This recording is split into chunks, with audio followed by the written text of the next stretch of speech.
If you've ever said to yourself, I don't understand why this isn't working anymore, nothing is working, I want to talk to you for a minute because most of the women that I speak to are not doing nothing. They're trying. They're thinking about what to eat. They're trying to make better choices.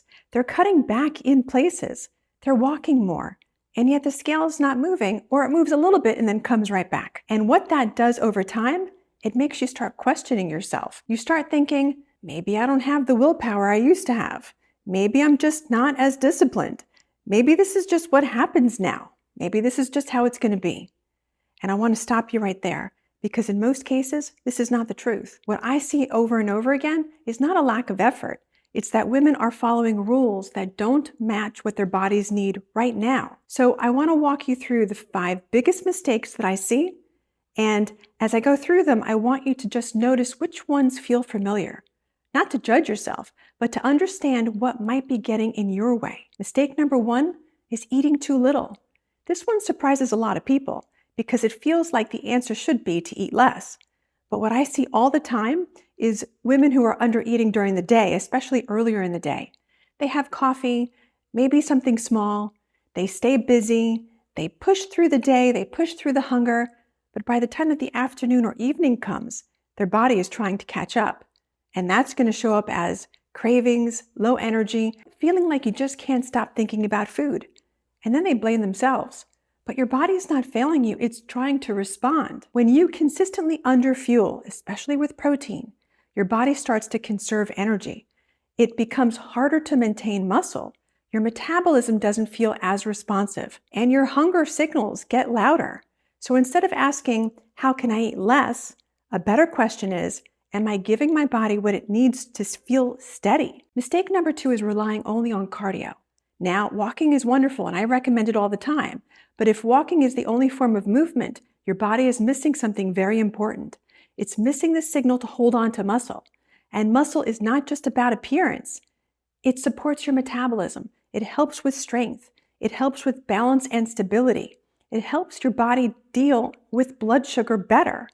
Without that signal, your body slowly loses muscle over time. And what that looks like is feeling softer, feeling weaker, feeling like your body is not responding the way that it used to. And you don't need to spend hours in the gym, but even a few short sessions a week using resistance, whether it's weights, bands, or your own body weight. Mistake number 3 is skipping protein, especially earlier in the day. This is one of the simplest changes that can make the biggest impact. A lot of women start their day without enough protein. And what happens is that your blood sugar rises and then falls more quickly. You feel fine at first, but then you crash. Then you reach for something fast, and by the end of the day, you feel like you have no control around food. And again, it feels like a willpower problem, but it's not. It's a setup problem. When your first meal includes protein and fiber, your body feels steadier. You have more consistent energy, fewer cravings, more control without trying so hard. Mistake number 4 is ignoring sleep. And I know that sleep feels like something you don't have any control over. But even small improvements matter. When sleep is disrupted, your body feels it. Hunger hormones shift, cravings increase, energy drops, stress feels higher.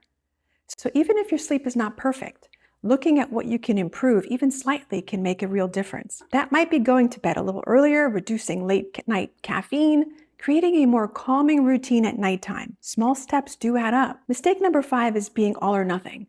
This is the one that keeps women stuck the longest, the idea that you have to be perfect to make progress. So you start something strict, you follow it for a few days, maybe a few weeks, but then life happens. And instead of just adjusting, you feel like you failed. So you stop, and then you start again later.